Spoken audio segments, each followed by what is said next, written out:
तो आज हम एक ऐसी कहानी की दुनिया में चल रहे हैं जहां आस्था है, आतंक है और डिवाइन जस्टिस यानी देवीय न्याय है।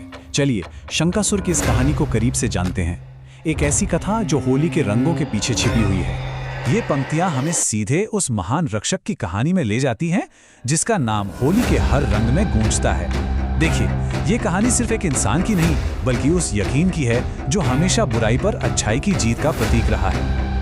ये हमें बताती है कि कैसे एक आम इंसान अपनी भक्ति और धर्म की रक्षा के लिए एक असाधारण शक्ति बन सकता है। लेकिन सवाल ये है कि आखिर ये रक्षक है कौन और क्या है उसकी कहानी। चलिए पता लगाते हैं। तो हमारी कहानी की शुरुआत होती है कोंकण के एक शांत बेहद खूबसूरत गांव से।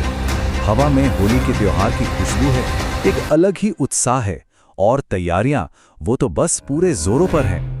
माहौल में एक अलग ही खुशी और जश्न का रंग घुला हुआ है। लोग साथ में हंस रहे हैं, नाच गा रहे हैं, हर एक पल को जी रहे हैं। ये गांव की एकता और सच्ची खुशी का एक बहुत ही सुंदर नजारा है। लेकिन उन्हें इस बात का जरा भी अंदाजा नहीं है कि उन पर क्या खतरा मंडरा रहा है। और इसी जश्न के बीच हमारे सामने आते हैं कहानी के दो मुख्य किरदार, जो अच्छाई और बुराई के कह सकते हैं दो अलग अलग चेहरे हैं। एक तरफ है देवा, एक सच्चा भक्त जो अपनी पूरी कमाई या तो दूसरों की मदद में या फिर पूजा पाठ में लगा देता है। और दूसरी तरफ विशाल, एक लोकल गुंडा जो डरा धमकाकर अपना आतंक का राज चलाता है। इन दोनों की टक्कर ही इस कहानी का असली मोड़ है। तो अब जरा उस अंधेरे पर नजर डालते हैं जो इस गांव पर मंडरा रहा था। विशाल जो एक बुरी छाया की तरह है और वो इस त्योहार की सारी खुशियों को हमेशा के लिए छीन लेने की फिराक में है। विशाल की क्रूरता की मतलब कोई हद ही नहीं है। वो रत्नागिरी में जमीन कब्जाने की डींगे हाँकता है, डिस्ट्रिक्ट कमिश्नर को स्पीकर फोन पर रख के खुलेआम उसकी बेइज्जती करता है।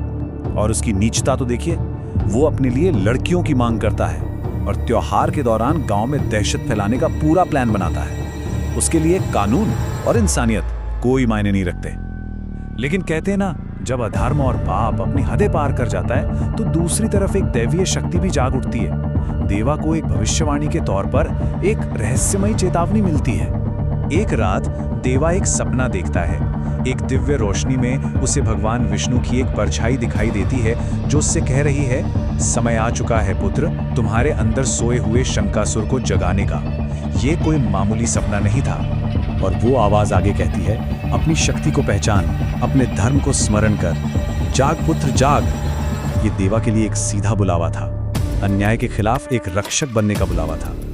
ये वो पल था जो सब कुछ बदलने वाला था। देवा जब उठता है तो पसीने में भीगा हुआ है, घबराया हुआ है और कंफ्यूज्ड है। उसे लगता है कि ये बस एक सपना था। लेकिन जैसे ही वो करवट लेता है, उसकी आंखें फटी की फटी रह जाती हैं।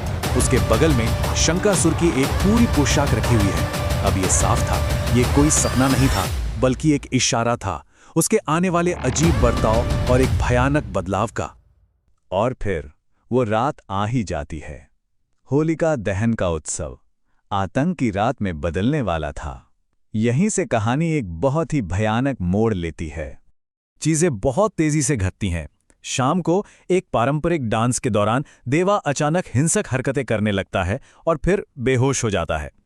उसके गिरते ही कुछ पलों बाद एक गोली की आवाज गूंजती है। विशाल और उसका गैंग सामने आ जाता है। उन्होंने अभी अभी एक नौजवान का खून किया था। और फिर विशाल मुन्नी नाम की एक लड़की को पकड़ लेता है और ऐलान करता है कि वो उससे जबरदस्ती शादी करेगा। विशाल की ये सीधी धमकी गांव वालों की लाचारी और उसके घमंड को साफ दिखाती है। वो मुन्नी से कहता है, या तो तू अपनी मर्जी से मेरी बीवी बनेगी या रात को 12 बजे मैं अपनी मर्जी से तुझे अपनी बीवी बनाऊंगा। ये उसकी दुष्टता का वो चरम था जिसने एक दैवीय हस्तक्षेप को जरूरी बना दिया। लेकिन जब आतंक अपने चरम पर था तो एक अलौकिक शक्ति ने गांव की पुकार सुन ली। रक्षक अब जागने वाला था। ये कहानी का सबसे नाटकीय मोड़ है। और फिर जो होता है वो किसी चमत्कार से कम नहीं था। सबसे पहले देवा के दोस्त शहनाई और ढोल बजाना शुरू करते हैं। जैसे जैसे संगीत तेज होता है, जमीन जोर जोर से कांपने लगती है, मानो प्रकृति खुद किसी बड़ी घटना का संकेत दे रही हो। और फिर पवित्र होलिका की आग की लपटों के बीच से शंकासुर उभरता है। रक्षक का न्याय बहुत तेज और क्रूर था। शंकासुर बिना एक पल गवाए अपना फरसा विशाल की तरफ फेंकता है, उसे हवा में उठाता है और सीधा जलती हुई होलिका की आग में झोंक देता है। बुराई का अंत, तुरंत और भयानक। लेकिन न्याय सिर्फ एक के लिए नहीं था। इसके बाद शंकासुर विशाल के गैंग के बाकी बचे हुए लोगों की तरफ मुड़ता है। एक दैवीय क्रोध और निर्मम गुस्से के साथ वो उन सबको चीरता हुआ आगे बढ़ता है। और जैसे ही शंकासुर आखिरी आदमी को मारने वाला होता है, तभी एक दिव्य घटना होती है। उसके ठीक पीछे भगवान विष्णु की परछाई दिखाई देती है और पूरे गांव में शंख की आवाज गूंजने लगती है, जैसे कोई दैवीय चेतावनी हो। ये एक संकेत था कि धर्म की स्थापना हो चुकी है और अब क्रोध को शांत होना होगा। एक आखिरी निर्णायक वार के साथ रक्षक का क्रोध खत्म हो जाता है। बुराई का नाश हो चुका था।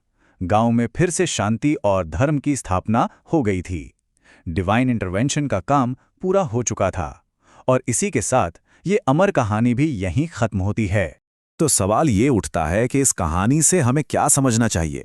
क्या ये सिर्फ दैवीय न्याय की एक पौराणिक कथा है, या फिर ये एक चेतावनी है कि आस्था कभी-कभी एक ऐसी भयानक और प्रचंड शक्ति को भी जगा सकती है जिसके बारे में हम सोच भी नहीं सकते?